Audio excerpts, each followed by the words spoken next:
Ukraine पर बम बरसाने के अलावा पुतिन एक नए ब्लूप्रिंट पर काम कर रहे हैं। पुतिन ने यूरोप में 3 टारगेट फिक्स किए हैं, जिसमें एक टारगेट बाल्टिक सी में है, जहां पुतिन कब्जा करके एक तरफ स्वीडन को सबक सिखाना चाहते हैं, दूसरी तरफ बाल्टिक सागर में विस्तार करके अपना दबदबा बढ़ाने की कोशिश में है।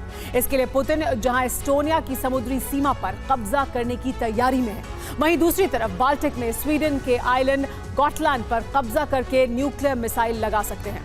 ऐसा हुआ तो रूस का नेटो से टकराव होना तय माना जा रहा है, यानी यूरोप में अब एटमी युद्ध का अंदेशा बढ़ गया है।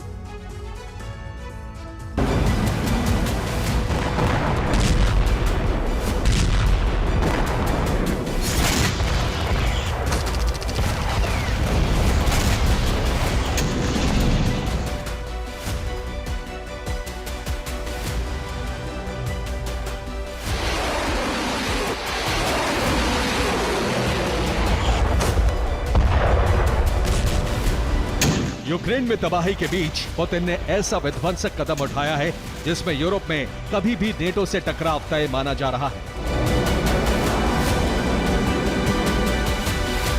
एक तरफ रूस ने एस्टोनिया की समुद्री सीमा को खत्म करके अपनी सरहद का दायरा बढ़ा लिया है, जिसमें समुद्री सीमा में लगी मार्किंग को मानने से भी इनकार कर दिया है। दूसरी तरफ गॉटलैंड पर कब्जे की तैयारी शुरू कर दी है। रूस ने गॉटलैंड के पास अपना मिसाइल क्रूजर मॉस्को और न्यूक्लियर सबमरीन लगा दी है।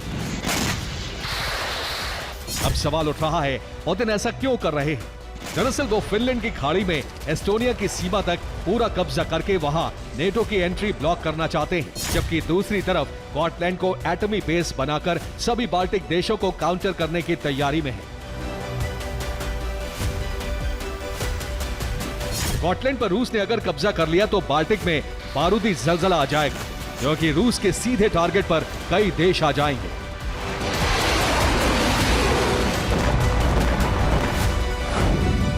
जिसमें सबसे पहले स्वीडन होगा। गॉटलैंड अभी स्वीडन का हिस्सा है, जिसकी गॉटलैंड से दूरी 206 किलोमीटर है, जबकि फिनलैंड की गॉटलैंड से दूरी 757 किलोमीटर है। इसी तरह बाल्टिक देश एस्टोनिया 424 किलोमीटर दूर है, जबकि लातविया 384 किलोमीटर दूर पड़ता है। लिथुआनिया की गॉटलैंड से दूरी 402 किलोमीटर है। गॉटलैंड से 589 किलोमीटर दूर पोलैंड भी रूस के निशाने पर है, जबकि गॉटलैंड से जर्मनी की दूरी 772 किलोमीटर है। इसी तरह डेनमार्क 539 किलोमीटर दूर है। इन देशों पर हमला करने के लिए रूस के पास एटमी मिसाइल मौजूद है। अगर एक बार गॉटलैंड पर कब्जा हो गया तो बाल्टिक के एक बड़े इलाके में घेराबंदी करके रूस अपना वर्चस्व बढ़ा सकता है, जो सीधे तौर पर नेटो से टकराव होगा, और ये टकराव कभी भी तीसरे विश्व युद्ध में बदल सकता है।